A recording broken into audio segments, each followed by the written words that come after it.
Mga boss, itatry muna natin tong remote start niya. Kapag gagamit kayo ng remote start, dapat naka-lock yung mga pintuan. Lalak ko yung mga pintuan. Ngayon, ipagmasdan nyo yung gauge para makita nyo kung nag-start. Ngayon, i-press ko tong lock button. Long press lang. Ayan. Ayun, nag-start. Nag-start na yung sasakyan. Same process din kapag papatay nyo yung sasakyan. Long press din sa lock button. Try natin. Long press sa lock button. Yun, nag-shut off yung engine. Ganun lang paggamit ng remote start. Remote start at saka push start na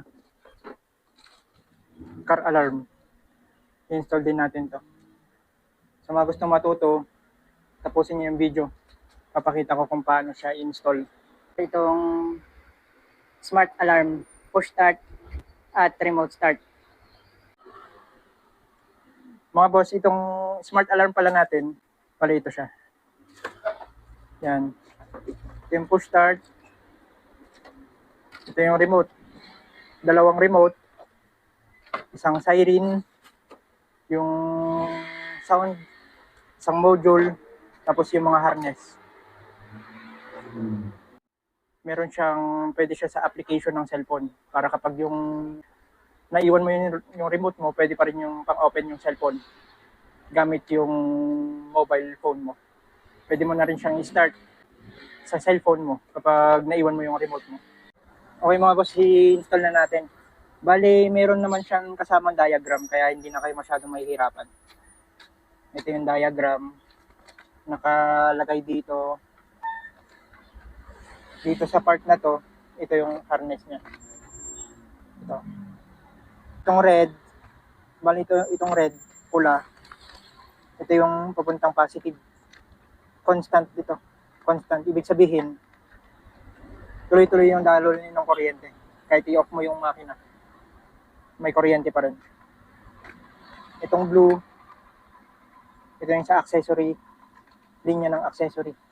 Yung on-1. Hindi ito yung on-1. Yung black, basta black. Itong black na to is ground. Itong brown, nakalagay dito yung brown. Sa ignition, on to ng susian natin. Same dito sa puti, on to to. Bali, itong yellow, ito yung sa starting motor. Ngayon, paano natin kukunin itong mga linyan to? Gamit tayo ng tester. Gamit tayo ng tester para makuha natin itong mga linyang to. Bali, ito na yon. Ito yung linya ng ignition. Dito tayo magtatap ng mga connection. Papakita ko sa inyo kung paano hanapin. Okay? Bali, ito na yung ignition coil eh. Ay, ignition switch pala. Ito na yun.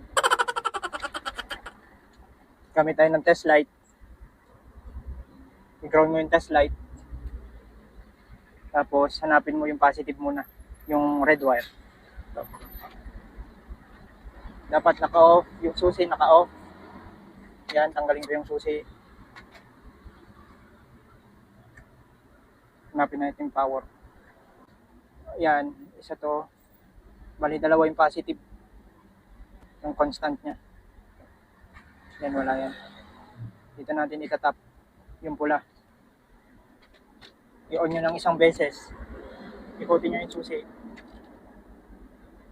Ito naman yung accessory lane. Kapag pinatay ko yan, mawawala din. Yan. Dito natin lalagay yung blue. Yung blue naman. Tapos, ignition, on to position. Yan. Ito. On to position, kapag tinanggal ko yan, mamamatay din. Pag on, mag-on. Yan yung on to. Isa pa, dalawa to.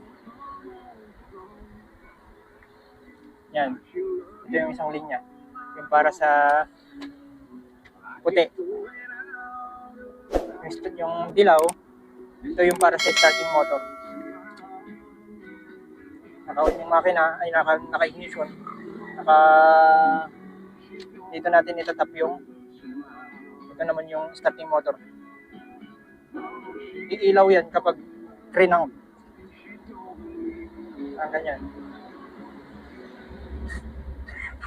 Yan, iilaw siya kapag crank. Kapag hindi mo siya crank, hindi siya iilaw. Yun yung starting motor. I-tap natin muna. Okay mga bossing, tapos na nating i-wiring yung power supply ng smart alarm natin dito. Para dito yun.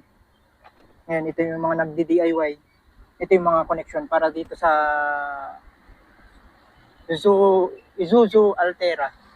Yung ganitong mukha. Yung ganyan. Pero kung hindi Altera yung sasakyan mo, huwag mong kopyahin yung itong mga wirings na to. Kailangan mong hanapin mo yung mga linya na dapat doon sa mga harness ng smart alarm.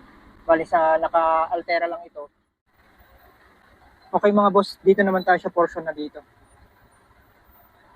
Itong maliit na to. Bali nai-wires ko na. Tuturo ko na lang kung saan ko kinuha yung mga connection. Bali dito sa diagram, makikita nyo naman yung mga kulay, mga color code niya. Bali itong nakalagay, red black wire. Ito yun. Red black wire, yung unang pin dito. Yun.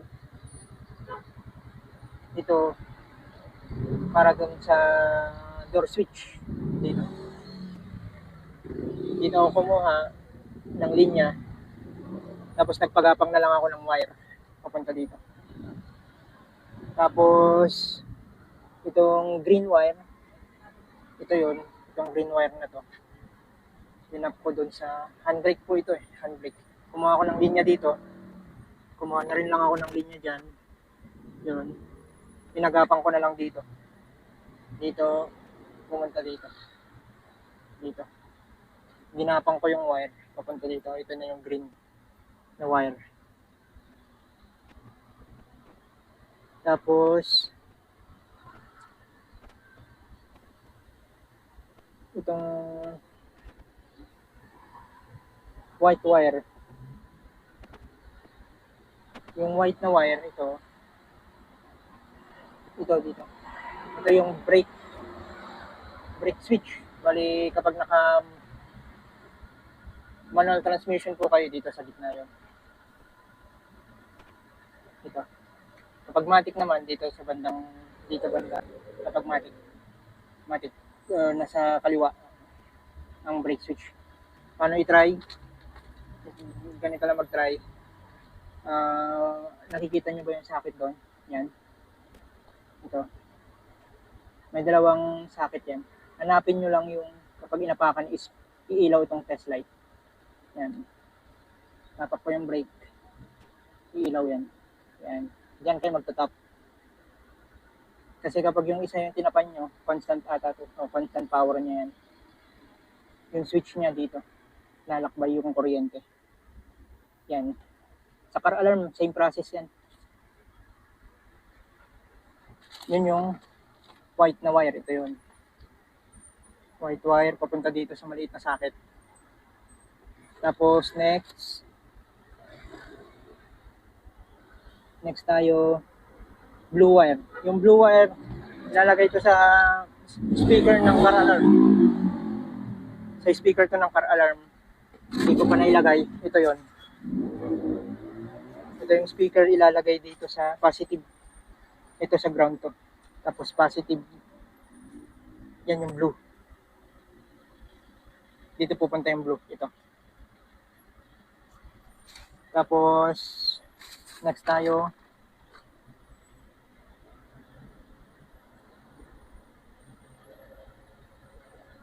itong white black, tapos yellow solid yellow at saka yung white black.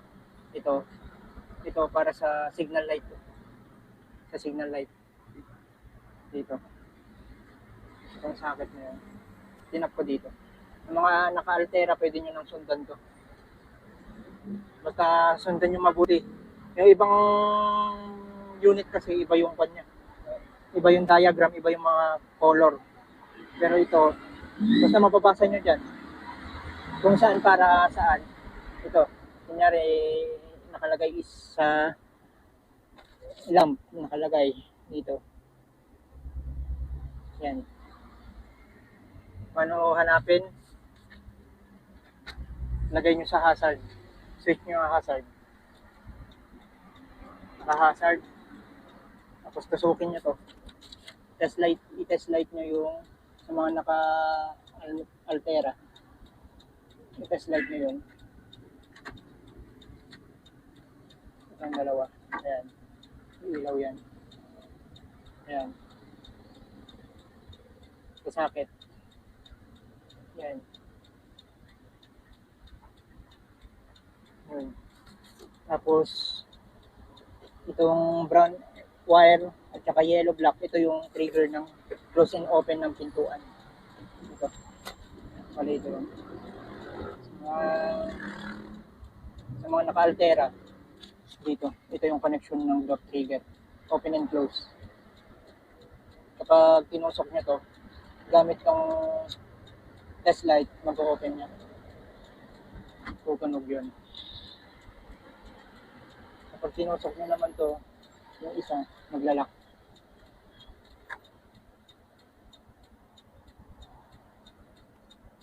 Tutusukin ko yan, maglalak yun. Yan. Kaya na maghanap ng dog trigger. Ayusin natin yung wirings niya. Tapos, i-testing na natin. Okay, tapos na natin palang i-wirings yung push start, remote start ni Sir, yung smart alarm.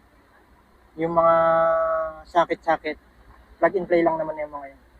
Ito, hindi naman papasok kung mali yung butas eh.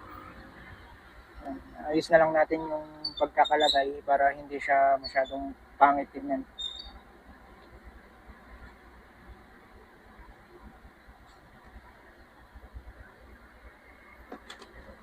Ayun, yung remote start. Ito yung remote niya. Ngayon, ito try natin. Ito pala boss, mga boss, yung push start natin, meron siyang passive entry.